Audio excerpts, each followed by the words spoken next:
ស្រាវភ្នំជីសូរចានេះគឺជាផ្លូវទៅប្រាសាទចាប្រាសាទអីគេគឺប្រាសាទភ្នំជីសូរនិយាយទៅភ្នំជីសូរនេះខ្ញុំទៅលើកទី1ដែរអត់ដែលបានទៅពីមុនសោះដោយសារតែរៀងខ្វៀងហើយនៅចិត្តភ្នំពេញនឹងសោះហ្នឹងនៅខេត្តតាកែវជិះតែមួយផ្លេតដល់អញ្ចឹងថ្ងៃហ្នឹងនឹកឃើញថាចង់នាំម៉ាក់ដើរលេងផងក៏ហើយក៏អត់ដែលស្គាល់ភ្នំជីសូរដូចខ្ញុំដែរក៏សម្រេចចិត្តមកហ្មងទៅហើយពួកយើងទៅនេះប្រហែលជាម៉ោង5ជាងក៏ពិតថាចង់ឡើងតាមជាដើរដែរតាប៉ុន្តែទៅរៀងល្ងាចពេកទៅខ្លាចអត់តាន់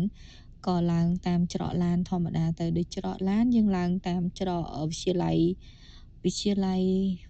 អឺភ្នំជីសូរអីអញ្ចឹងឯងហើយតម្លៃឡានដូចជាមួយឡាន5000 view ពីលើស្អាតមែនទេអានេះខែ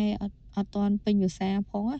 អត់តាន់ពេញវស្សាវាអត់តាន់ខៀវខែ6ពេញភ្លៀងពេញអីខ្ញុំគិតថាក្រៀនស្អាតជាងនឹងមែនទេហើយនេះឡើងទៅថតទាំងញ័រដៃញ័រជើងដើរទៅមកវិញគឺថាវាពីព្រោះរៀងខ្ពស់រៀងភ័យពេលដំបូងអត់អីទេអញ្ចឹងអ្នកដែលអត់តាន់ទៅភ្នំជីសូរអាច